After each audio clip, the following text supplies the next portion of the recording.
জীবনের মধ্য দিয়ে ট্রেন চলছে। ভবনের ছাদে আছে একটি পেট্রোল পাম্প। আকাশচুম্বী রাস্তায় চলে বাস। আছে নদীতে ভাসমান রেস্টুরেন্ট। এখানে বিশ্বের সবচেয়ে গভীরতম সাবওয়ে সিস্টেম রয়েছে। এমনকি এতে গাড়ির লিফটও আছে। এখানে গাড়ি চালানো যেন একটা চ্যালেঞ্জ। রাস্তাঘাট এতটা জটিল যে আপনি ভুল করে কোনো গ্যারেজে ঢুকে পড়তে পারেন, কারণ এই গ্যারেজগুলো একসময় বিমান হামলার আশ্রয়স্থল ছিল।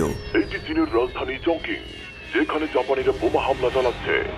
দ্বিতীয় বিশ্বযুদ্ধের সময় চংকিং চীনের অস্থায়ী রাজধানী হিসেবে কাজ করেছিল। জাপানি বাহিনী প্রচণ্ড বোমাবর্ষণ করেছিল। সিভিলিয়ানদের রক্ষার জন্য শহরের পাহাড়ি অঞ্চলে একটি বিশাল এয়ার রেড শেল্টার নেটওয়ার্ক খনন করা হয়েছিল। আজ এই আশ্রয় কেন্দ্রগুলোর অনেকগুলোই গভীর ভূগর্ভস্থ পার্কিং গ্যারেজ বানানো হয়েছে। শহরটি বিস্ময়পূর্ণ। যেমন একটা রেস্টুরেন্ট আছে যেখানে একটা রোবট মেয়ে খাবার পরিবেশন করে। সে কি সত্যিকারের মানুষ নাকি রোবট, জানতে শেষ পর্যন্ত অপেক্ষা করুন। চংকিং এ স্বাগতম। এটি সত্যিকারের সাইবার পাঙ্ক শহর, যার নাম বেশিরভাগ মানুষই কখনো শুনেইনি। এক বিশাল শহর।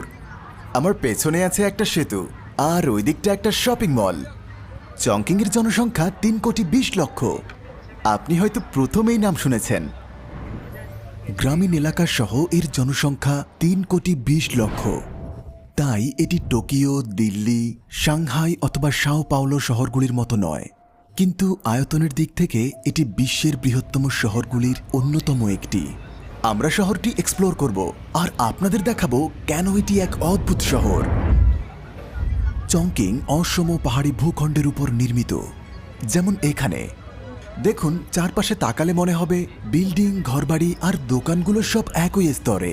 মনে হচ্ছে যেন আমরা নিচ তলায় আছি, কিন্তু আসলে আমরা 22 তলায় আছি। মাটির উপর যেন সম্পূর্ণ অন্য এক পৃথিবী। বিশ্বের মেগা সিটিগুলোর মধ্যে এক লুকায়িত রত্ন, যাকে বলে 5D শহর। এখানের মরিচ বেশ বিখ্যাত। হটপট এটি অন্যতম সস্তা শহর।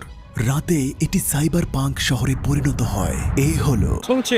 是味道仔细东来，明码标价的那些大兴站到了。 বিশ্বের সবচেয়ে বেশি টানেল আর সেতুর শহর। অসংখ্য সিঁড়ি আছে। এখানকার পরিবহন ব্যবস্থা সম্পূর্ণ ভিন্ন। আকাশে আছে ঝুলন্ত রাস্তা, আছে অসংখ্য সেতু আর সুড়ঙ্গ। সবকিছু এত জটিলভাবে তৈরি যা পৃথিবীর আর কোথাও পাবেন না। এটি মনোরেল নামের এক ধরনের ট্রেন, যা একটিমাত্র রেলপথে চলে, অথচ সাধারণ ট্রেনের দুটি পথ থাকে। মজার ব্যাপার হলো এটি একটি 19 তলা অ্যাপার্টমেন্ট ভবনের মধ্য দিয়ে যায়। শহরের চ্যালেঞ্জিং ভৌগোলিক অবস্থানের কারণে এটি ছিল